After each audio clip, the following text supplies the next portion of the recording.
À ce jour, plus de 200 sites du patrimoine mondial ont une véritable valeur universelle exceptionnelle, mais certaines études montrent que plus de la moitié est aujourd'hui menacée. Développement urbain, pollution, non-respect de certaines règles, ces destructions sont surtout liées aux activités industrielles, mais pas seulement. C'est les menaces dues à la guerre. Et ça, c'est un phénomène nouveau. Ce n'est pas un phénomène nouveau dans l'histoire de l'humanité. Il y a eu des guerres. La Seconde Guerre mondiale a été terrible. Il y a eu des villes entières qui ont été détruites, comme Varsovie, comme une partie de la ville de Coventry, la banlieue de Paris. Mais ce n'étaient pas des destructions qui étaient volontaires pour la destruction du patrimoine. Le phénomène auquel nous assistons aujourd'hui, et qui est malheureusement récent mais qui se développe, c'est la destruction intentionnelle des sites du patrimoine, comme si on voulait en quelque sorte effacer la mémoire des habitants et de ceux qui vivent autour de ces sites.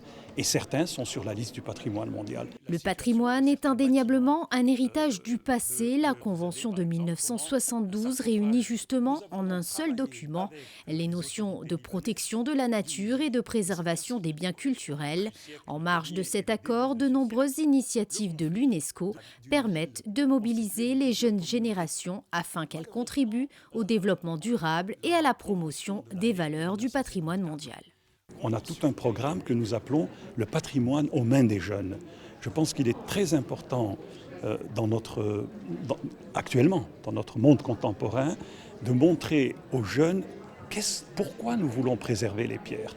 On ne les préserve pas simplement parce qu'il y a une beauté, qu'il y a une esthétique.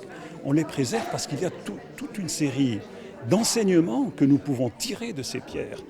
Je viens d'être décoré par Son Altesse, la princesse de Hanovre, et par Monseigneur le prince Albert II. Et nous avons parlé très exactement de cette question de la préservation du patrimoine pour les communautés, pour les valeurs qui sont portées par ces communautés, comme par exemple les systèmes d'irrigation de l'époque grecque et de l'époque romaine. Plus de 20 lieux d'exception situés dans le monde entier ont été ajoutés en juillet dernier à la liste du patrimoine mondial de l'UNESCO.